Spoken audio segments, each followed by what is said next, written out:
बिस्मिल्लाहिर्रहमानिर्रहीम। अस्सलाम वालेकुम। मेरा नाम है इकरा उमर और आप देख रहे हैं TNN चैनल न्यूज़।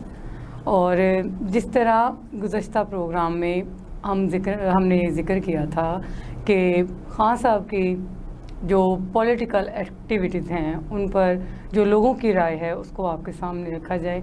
और हमने ये भी देखा कि जिस वक्त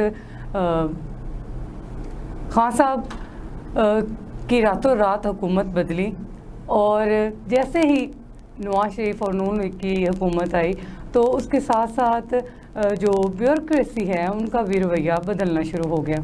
तो इस हवाले से हमारे साथ एक आज नए सवाल के साथ मैं आपके सामने हाज़िर हुई हूँ। हमारे साथ हैं आमिर रज़ा साहब।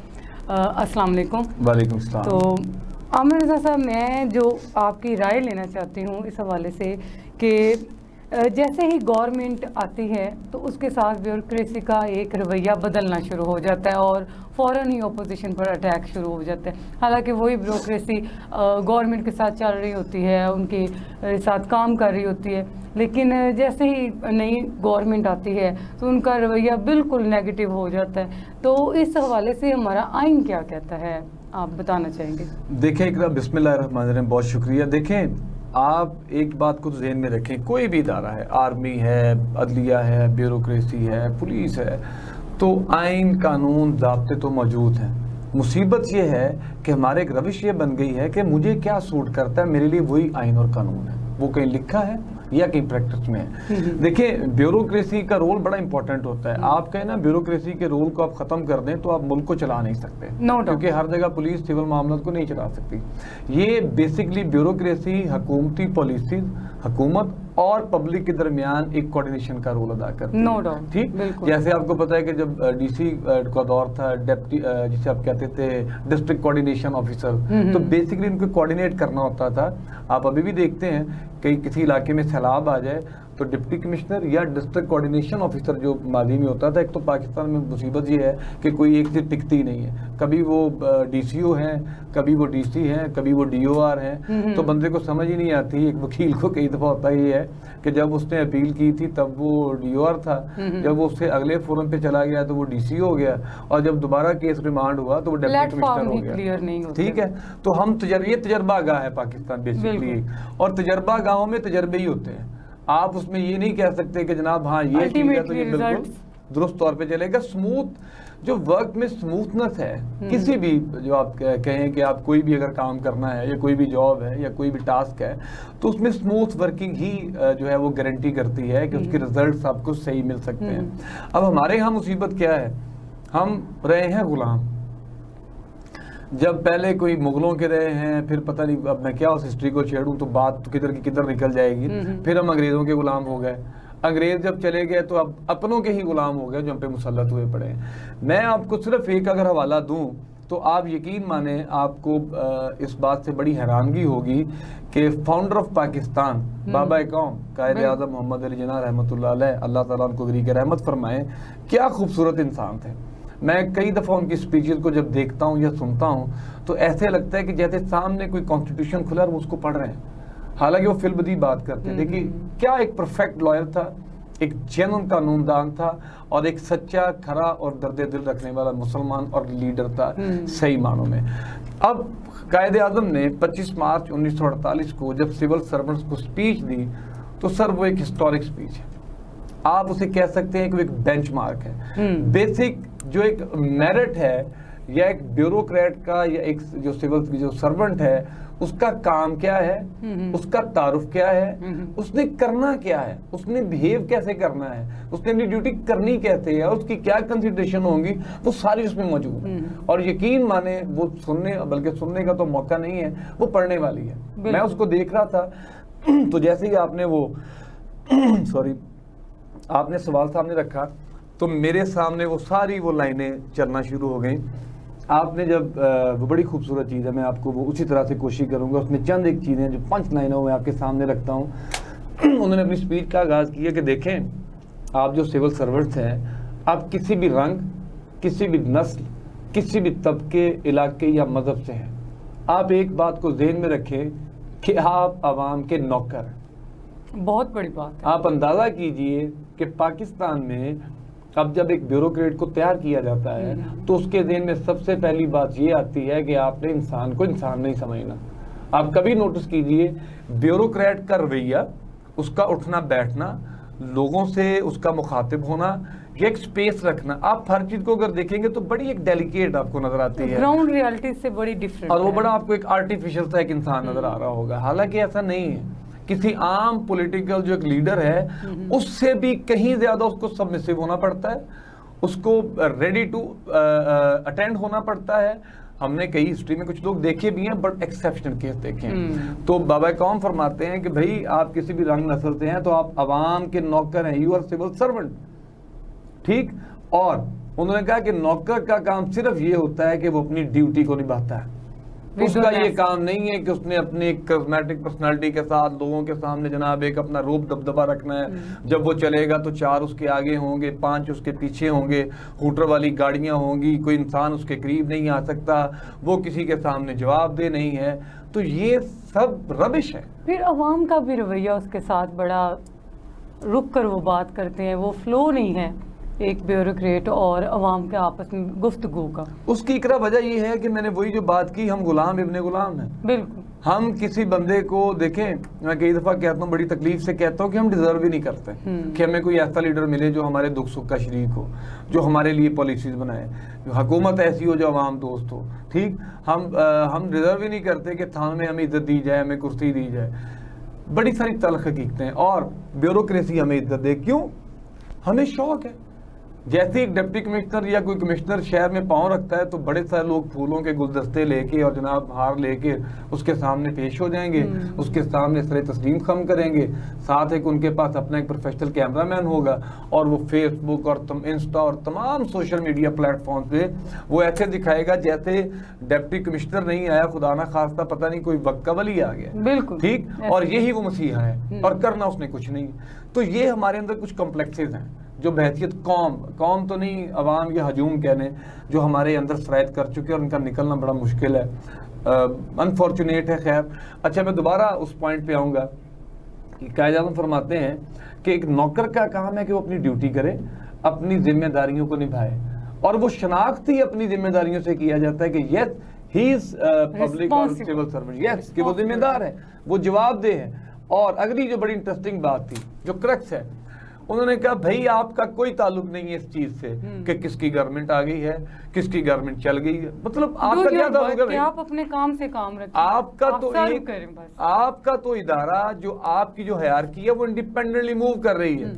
गवर्नमेंट जो भी आएगी आपने उसके साथ कोऑर्डिनेशन जरूर रखना है, बट आप उसके कोई ऐसे नहीं कि आप उसके गुलाम हैं, ठीक ना, आप उसके पार्टनर हैं, ना आपकी कोई लाइकिंग है ना आपकी कोई डिसलाइकिंग है। आपने अल्टीमेट ध्यान में रखे पार्लिमानी निज़ाम का मकसद क्या है कि लोगों के वोट से, लोगों के बीच में से, उन्हीं में से कोई शख्स उन्हीं की खिदमत के लिए आगे बैठेगा। हम ये भी देखते हैं कि ब्यूरोक्रेट्स बड़ी मिडिल क्लास फैमिली से आ रहे होते हैं, लेकिन आते साथ ही उनका रवैया एक बड़ा रूड और अफसराना हो जाता है। उसमें कसूर हमारा है, हमारे इदारों का है कि उनको ट्रेन इस तरह किया जाता है कि अगर आप कहीं अवाम के जैसे दिख गए तो आप तो कुछ कर ही नहीं सकेंगे, आप तो अफसरशाही कर ही नहीं सकते, तो आप बॉस हैं, आप अफसर हैं। ये सारे जो लोग हैं नीचे, ये हकीर हैं, कीड़े मकोड़े हैं, आप इनके गंदे लिबास, बदबूदार जिस्मों के पास कभी भी नहीं जाएंगे। आप एक फासला रखेंगे।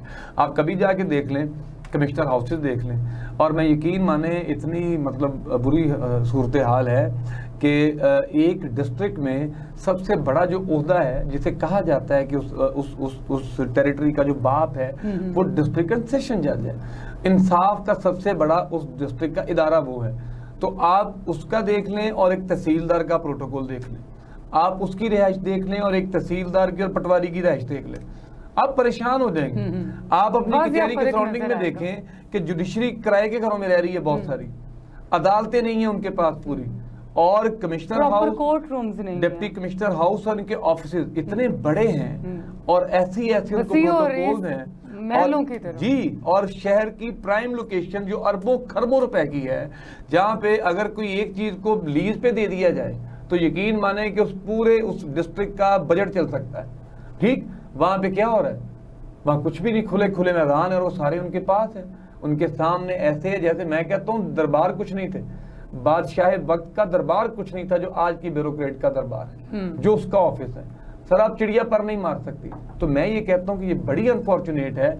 आपने देखा होगा रिसेंटली एक जज साहब ने एक ऑर्डर पास करने बुलवा लिया उन्होंने उस ब्यूरोक्रेट को, वो तहसीलदार क्या था, तो वो मुसीबत हुई, वो कोहराम मचा अल्लामान कि वो जी बुला के लिए उसे कोर्ट में।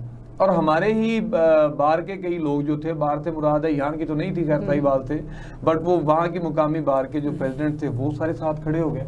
एक अजीब किस्म की रिफ्ट बन गई, लड़ाई झगड़ा शुरू हो गया। बाद जी उन्होंने कहा जी इनको गिरफ्तारी करें, उन्होंने कहा जी हम गिरफ्तार नहीं कर सकते। तो ये बहुत अनफॉर्चुनेट है। और अनफॉर्चुनेट ये भी है कि हमारे प्रोग्राम का इंटरवल का टाइम हो चुका है, तो एक छोटी सी हम लेते हैं ब्रेक, और ब्रेक के बाद ये दास्तान गम फिर आपको सुनाते हैं। एक आशियां है तसव्वुर में, जहां मुस्तकबिल की तस्वीर हो, जहां आने वाली यादों का समा बसता हो, जहां कुशादा मंजिलों का रास्ता हो। और आपके इन्हीं रास्तों की मंजिल है defence city housing scheme. New bypass Tarikni मोड़ से बरास्ता defence city housing scheme Burewala road पर टीई ग्रुप का एक बेमिसाल रिहायशी और कमर्शियल प्रोजेक्ट, जहां 5, 7 और 10 मरला के रिहायशी और कमर्शियल प्लॉट्स चाइनीज इंजीनियर्स की ज़ेरे निगरानी, जदीद तरीन इंटरनेशनल स्टैंडर्ड की कंस्ट्रक्शन। आरिफवाला में पहली बार solar garden lights, water filtration plant, जदीद मॉन्यूमेंट्स, मस्जिद, स्कूल, जिम, अस्पताल, electricity, e tag gate, iron gate, boundary wall, sewerage system, stainless steel poles, playground, playland, parks, green belts, traffic sign, entry road signs, cat eye, interior stone, curb stone, security कैमरे, 24 घंटे on location security team की मौजूदगी बनाए आपके लिए एक महफूज और पुरसकून जिंदगी को यकीनी। 20% एडवांस और सिर्फ 5200 रुपए फी मरला माहाना किस्त पर महदूद प्लॉट्स और तरक्याती काम 95% तक मुकम्मल। आए देखें और बच्चों के मुस्तकबिल का फैसला करें। Defence city housing scheme, main Burewala road, Arifwala. Mobile 030186903000। Welcome back जी। इकरा के रैपिड जो फायर चल रहे हैं और मुझे जवाब देना पड़ रहा है, तो मैं बात वहीं से कंटिन्यू करूंगा कि ब्यूरोक्रेसी किस तरह से बिहेव कर रही है और किस तरह से करना चाहिए था। अब बाबा कौम ने तो बड़ा इजीली बड़ा एक आसान सा फार्मूला दिया था कि भाई आप सिविल सर्वेंट हैं, आपको डिलीवर करना है इस आवाम के लिए, क्योंकि आप इनके नौकर हैं, आपको इनकी बजावरी करनी है, आपको इनको खुश रखना है, और आपका हुकूमतों के आने जाने से कोई ताल्लुक नहीं है, ना आप उनके ज़ेरे असर हैं और ना आप उनके गैर कानूनी अहकामात को मानने के पाबंद हैं। ठीक, अब हुआ क्या, अब देख लें। हमें ये था कि जनाब ब्यूरोक्रेसी को तो जनाब ख़राब कर दिया है हुकूमतों ने, नवाज दौर में, जरदारी दौर में, बेनज़ीर के दौर में। अच्छा चलें, जब खान साहब आए हैं, अब खान साहब ने सोचा कि मैं क्यों ना कायदे आज़म के उन्हीं सुनहरी असूलों पे रखते हुए इस ब्यूरोक्रेसी को आज़ाद कर दूँ, इनकी जंजीरें तोड़ दूँ, ताकि इनको किसी गवर्नमेंट का, किसी इमरान खान का, किसी नवाज शरीफ का कोई प्रेशर ना हो। ओपन ग्राउंड वो देना चाह रहे हैं। और ये जेन्युइन मीन ओपन ग्राउंड दूं ताकि ये आवाम को डिलीवर करें। अब हुआ क्या, पहले ये होता था कि मुकामी सियासतदान के हवाले से एक तारुफ करवाया जाता था कि जनाब ये हमारा MP है, MNA है, या हमारा उम्मीदवार है, चाहे ये हारा है, तो ये जब आवाम के साथ आएगा तो आपने इनका ख्याल रखना है, इनकी बात को सुनना है, कंसिडर करना है, मीटिंग में बिठाना है, उनको एज ए स्टेक होल्डर आपने लेना है। अब खान साहब आ गए। खान साहब एक नजरियाती आदमी, उन्होंने कहा जी छोड़ें सारी बात को, मेरे नाराज होते हैं MP MNA तो हो जाए, ब्यूरोक्रेसी आज़ाद है, ब्यूरोक्रेसी इन जेन्युइन मीन सिविल सर्वेंट है, और आपने मेरी आवाम को खुश रखना है, मुझे आपसे कुछ नहीं चाहिए। आज़ादी तो खान साहब का पहला नारा, ठीक है, पहला नारा था। जब उन्होंने आज़ाद किया तो वो अब क्या करें कि वो उन्हीं के गले पड़ गई। अब ब्यूरोक्रेसी ने क्या किया, अपनी मनमानी शुरू कर दी। जो उनके ऊपर एक चेक था मुकामी सियासतदानों का जो हुकूमती पार्टी के साथ मुंसलिक होते थे, ऑल दो इलेक्ट हो चुके होते थे या वो किसी वजह से हारते थे, बट वो हिस्सा होते थे उस हुकूमत का किसी भी तरीके से, एफिलिएशन की वजह से या किसी और वजह से। अच्छा, होता क्या था कि उनके जाने की वजह से पता होता था, उन पर एक प्रेशर होता था कि जो वज़ीर आला है, वज़ीर आज़म है, वो इनकी बैक पे खड़े हैं, अगर हम कुछ ऐसा वैसा करेंगे और इनकी बात को नहीं सुनेंगे, आवाम का ख्याल नहीं रखेंगे या आवाम को खुश नहीं रखेंगे या करप्शन का बाजार गर्म करेंगे, देखिए छुपी तो हर जगह पे होती है, बट आज़ादी से नहीं कर सकते, तो क्या होगा कि हमें नुकसान होगा, हमारी ट्रांसफ़र होगी, हम रिवर्ट हो सकते हैं, कुछ भी हो सकता है। लेकिन उन्होंने कहा जी खान साहब तो बादशाह आदमी है, ये तो बंदा बड़ा शरीफ और ईमानदार है, इसको तो पता ही नहीं मामलात का, ये बोला आदमी है, अब इसने हमें दे दी आज़ादी। उन्होंने क्या किया कि अपनी मनमानी शुरू कर दी। अब मैं क्योंकि चैनल की कई मजबूरियां होती हैं, लेकिन मेरी मजबूरी है कि मैंने सच बोलना है, चैनल की मजबूरी है कि उसने कई इदारों को भी साथ देके चलना है। तो मैं थोड़ा सा सेंसर करके ये कहूंगा कि हमारे वो दोस्त जो डेवलपर्स हैं, बिल्कुल, जो हाउसिंग सोसाइटीज को डेवलप कर रहे हैं या वो बिल्डर्स हैं, वो बड़ी अच्छी तरह जानते हैं कि हमारी ब्यूरोक्रेसी कितनी ऑनेस्ट है, कितनी डेडिकेटेड है, वो कितनी कोऑपरेटिव है, उनको कितना ख्याल है इस बात का कि अवाम का जो कौम का खजाना है उसको भरना चाहिए और लोगों से रिश्वत नहीं लेनी चाहिए। ठीक, तो ये वो मेरे दोस्त जानते हैं। इसी तरह से जिनका और ठेकेदारों का वाह पड़ता है इनके साथ, उनको भी पता है कि ब्यूरोक्रेसी कितनी शफाफियत पे यकीन रखती है, किस तरह से वो बिल्कुल अप्रिशिएट नहीं करते इस बात को कि खुदा ना खास्ता कोई लेन देन के सबब या अकरबा परवरी के थ्रू कोई काम हो। तो उन्होंने क्या किया, उन्होंने समझा कि हमें लाइसेंस मिल गया, उन्होंने उल्टा ये शुरू कर दिया कि अगर कोई सियासतदान जो तरीके इंसाफ से ताल्लुक रखता था, उसने जाके अगर कहा कि हजूर आप ये गलत कर रहे हैं, यहाँ की अवाम आपसे तंग है, आप उन यहाँ के कारोबारी बंदे आपकी पॉलिसीज की वजह से पिस रहे हैं, आपकी सख्तियों की वजह से, या वो जो दूसरी जो उनकी ईमानदारी है इन्वर्टेड, तो उसकी वजह से जो हमारा बिजनेस का जो तबका है, ताजर बरादरी है या हमारी आम पब्लिक है, तो वो लोग बहुत ज़्यादा परेशान हैं, वो आपकी वजह से समझे गमो गुस्से में है। अल्टीमेटली बर्डन आके अवाम पर ही पड़ता, अवाम पे पड़ता था। तो उन्होंने क्या किया, उन्होंने उठ के शिकायतें करनी शुरू कर देनी अब अपने से ऊपर कि जनाब ये देखें, खान साहब की तो पॉलिसी ये है कि ब्यूरोक्रेसी को किसी किस्म की तंगी नहीं होगी, ब्यूरोक्रेसी के मामला में इंटरफेयर नहीं किया जाएगा। तो इनके जो इलेक्टेबल्स हैं वो तो आगे जनाब हमारे दरवाजों पे खड़े हैं, वो तो कहते हैं जी हमारे इस बंदे को आप क्यों नहीं उसका काम कर रहे, इस बंदे के साथ ज्यादती है, इसकी बात क्यों नहीं सुन रहे, पब्लिक आपकी वजह से परेशान है, आप उनको फैसिलिटेट क्यों नहीं कर रहे। तो उन्होंने क्या किया कि उन्होंने नेगेटिव उनकी मार्किंग, उनके हवाले से नेगेटिव जो रिपोर्टिंग शुरू कर दी, और खान साहब ने आगे से गुस्सा करना कि भाई जब मैंने ये एक असूल वजह कर दिया है, वही कायदे आज़म साहब के सुनहरी असूल, तो फिर आप ब्यूरोक्रेसी को क्यों तंग करते हैं। जो ब्यूरोक्रेसी जनाब करें, आप अपना काम करें, तो ब्यूरोक्रेसी डिलीवर क्यों नहीं करते, आवाम की खिदमत करें। ठीक है, तो आप आवाम की खिदमत करें। तो हुआ क्या कि वो करते करते करते ब्यूरोक्रेसी ने खान साहब को जितना नुकसान दिया है ना, मैं कहता हूं कि खान साहब के जो अपने कई मेहरबान हैं, जिनकी गलत पॉलिसी की वजह से कि वो सही तरह से खान साहब की तर्जुमानी नहीं कर रहे थे, उनका खान साहब के नज़रिए से ताल्लुक नहीं था, सिर्फ और सिर्फ वक्ती तौर पर उन्होंने अपने फ़ायदे के लिए, हुकूमत में आने के लिए, हुकूमती मराद को इंजॉय करने के लिए खान साहब का जो वो पल्लू पकड़ लिया, तो उन लोगों ने इतना नुकसान नहीं किया जितना ब्यूरोक्रेसी ने खान साहब की गवर्नमेंट का नुकसान किया। अवाम के लिए कुछ नहीं था इनके पास, ऑर्डर्स आ रहे थे, खान साहब ईमानदारी से उन्हें कह रहे थे कि आप इस चीज़ को डिलीवर करें, लेकिन वो डिलीवर करने में नाकाम हो रहे थे, नाकाम हुए। और उसकी वजह ये थी कि आज़ादी थी, उन्होंने उसको लिवरेज को पूरी तरह इस्तेमाल किया। तो ये वो चीज़ें इकरा जो बड़ी तकलीफ दें हैं, होना क्या चाहिए, हो क्या रहा है और खान साहब के साथ क्यों हुआ। मेरे ख्याल में ये तीनों चीज़ें हमारी इस गुफ्तगू में इंशाल्लाह ताला ज़रूर हल हो गई होगी। अगला कुछ सवाल करने जाएंगी या टाइम है आपके पास अभी? जी जी ज़रूर। मैं ये भी कहना चाह रही थी कि ब्यूरोक्रेसी का जो रवैया था खान साहब के साथ, और उसके बावजूद खान साहब ने उसको बड़ा रिबटल किया, और उसके बावजूद वो अपना इंडिविजुअल भी उसको कवर करने की कोशिश की अपने तरीके से, अपनी पार्टी के कारकुनों के ज़रिए और अपने करीबी लोगों के ज़रिए इस चीज़ को, मैटर को सॉल्व करने की कोशिश करते रहे हैं। खान साहब, मैं एक बात आपसे कहूँ, मैं नहीं कहता कि उन्होंने कोशिश की होगी, अल्लाह ताला की खास कोई उनके ऊपर नज़र है। आप जब भी देखें कि उनसे गलती भी होती है तो उसके नतीजे में उनके हक में ही नताए जा रहे होते हैं। ठीक, उसकी वजह सिर्फ ये है कि इन्नामुल-अमाल बिन्नियात, कि जो भी आपकी नीयत होगी, जो भी आपकी सोच होगी, तो सारा दारोमदार उसी के ऊपर होगा आपके अमल का। तो खान साहब चूँकि एक सच्चे आदमी हैं, एक दयानतदार शख्स हैं, तो अल्लाह ताला उनकी क्या भी मदद करते हैं। मैं तो ये कहूँगा, बाकी कसर कोई नहीं छोड़ी, ना अपनों ने ना गैरों ने। और जिस तरह रजीम चेंज में उनके खिलाफ एक पूरा एक डिज़ाइंड ऑपरेशन किया गया और जिस तरह से वो सारी चीज़ से निकले हैं, वो अक्सर कहते थे, आपको याद होगा जो अपनी गवर्नमेंट के आखिरी दिनों में, कि मैं हुकूमत से बाहर आके और ख़तरनाक हो जाऊंगा। तो ये बड़ा मजाक उड़ाते थे खान साहब का, बड़े बड़े मीम्स बने सोशल मीडिया पे।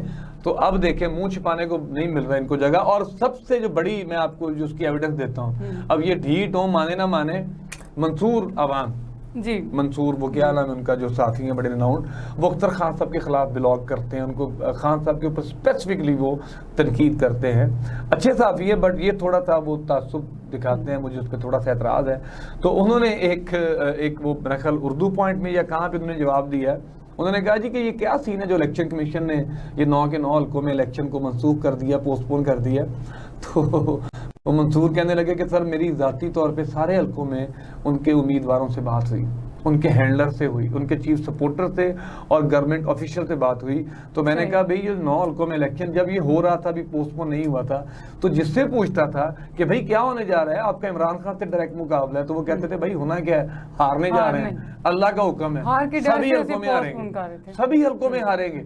तो आप इसे से अंदाजा लगाएं कि जो इम्पोर्टेड गवर्नमेंट है इसकी इखलाकी हैसियत क्या है, जो चंद किलोमीटर के रेडियस में है। ना इनकी सबसे बड़े सूबे में हुकूमत है, ना खैबर पख्तूनख्वा में हुकूमत है, और सिंध में जो चूचू का मरबा है हमें पता है, बलूचिस्तान में जिस तरह से इन्होंने मैनेज किया है, अवाम वहाँ की क्या इनके लिए जब बात लगती है वो आपके सामने। जब ऐसी सूरत हाल हो, जब गवर्नमेंट की रिट ही ना हो, तो मेरे ख्याल में उसका हल यही होता है कि आप चुपचाप शराफत इलेक्शन में जाएं और अवाम का जो मैंडेट है उसका एहतराम करें, कि अवाम जिसको फ्रेश मैंडेट दे वो आए, अपनी पॉलिसी बनाए और आगे जाए। बिल्कुल। तो मजीद कोई सवाल है या इसको अगले प्रोग्राम पे लेके चले इंशाल्लाह हमारा ये सच बयान करने का सिलसिला जारी रहेगा और इसी तरह हम आवाम की सोच को पूरी ईमानदारी के साथ और खान साहब के मैंडेट के साथ आप तक पहुंचाते रहेंगे। हमें इजाज़त दें, अपना बहुत ज़्यादा ख्याल रखें। अल्लाह हाफिज़।